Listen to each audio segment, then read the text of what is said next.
আসসালামু আলাইকুম। আশা করি সবাই ভালো আছেন, সুস্থ আছেন। ভিডিওর থাম্বনেইল দেখে বুঝতে পারছেন আমি আজকে কি টপিক নিয়ে কথা বলতে চাচ্ছি। আপনারা স্ক্রিনে যে ওষুধটি দেখতে পাচ্ছেন ওষুধটির নাম হচ্ছে ক্লিন্ডাক্স প্লাস জেল। বন্ধুরা, ভিডিওর শুরুতেই ক্লিন্ডাক্স প্লাস জেল এর পরিচয় বলতে গেলে ইহা একটি জেল জাতীয় ওষুধ। ইহা দুইটি উপাদান নিয়ে গঠিত।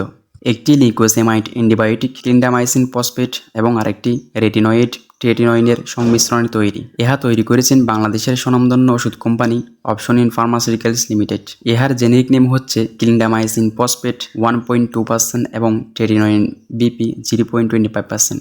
এরপর আসুন এটির কার্যকারিতা বা নির্দেশনা জেনে নিই। বন্ধুরা, ইহার কার্যকারিতা বলতে গেলে ত্বকের ব্রণ ও ব্রণের দাগ দূর করতে ব্যবহার করা হয়। ক্লিন্ডামাইসিন প্রোপিউনিব্যাকটেরিয়াম একনিস নামক জীবাণুর কার্যক্রিয়াকে বাধা দেয়, ফলে ব্রণের সংক্রমণ হ্রাস পায়। আর ট্রেটিনয়েড ফলিকুলার এপিথেলিয়াল কোষের সংযুক্তি কমিয়ে দেয় এবং টার্নওভার বাড়ানোর মাধ্যমে কমেডন বের করে দেয়।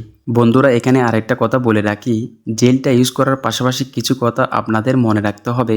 সেগুলো হচ্ছে অতিরিক্ত টেনশন করা যাবে না, রাত 10টার আগে ঘুমাতে হবে, ধুলোবালি থেকে দূরে থাকতে হবে, আর স্কিনে ফর্সা হওয়ার জন্য বিভিন্ন ধরনের বিদেশি ফেস ওয়াশ কিংবা অন্যান্য ক্রিম ইউজ করবেন না।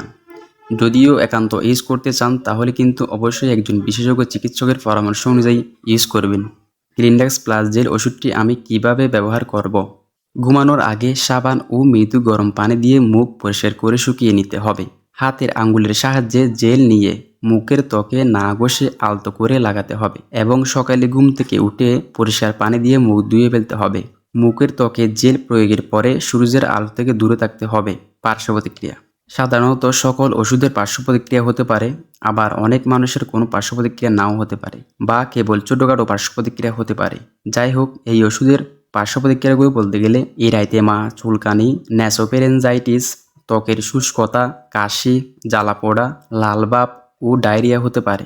বন্ধুরা, এসব সমস্যাগুলো হয়ে যাবে এরকম না, এসব সমস্যাগুলো হওয়ার সম্ভাবনা থাকে 100-এর মধ্যে 5%, 100-এর মধ্যে 5% হওয়ার সম্ভাবনা থাকে। সতর্কতা: ইহা শুধুমাত্র বাহ্যিক ত্বকে ব্যবহারের জন্য।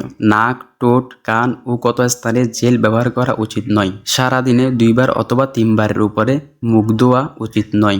জেল প্রয়োগের পরে সূর্যের আলো থেকে দূরে থাকতে হবে। আর এই মেডিসিনটির উপস্থিত যে কোনো উপাদানের প্রতি সংবেদনশীলতা আছে তাদের ক্ষেত্রে এটি ব্যবহার করা যাবে না। আর 12 বছরের নিচে বাচ্চারা এই ওষুধটি ব্যবহার করতে পারবে না।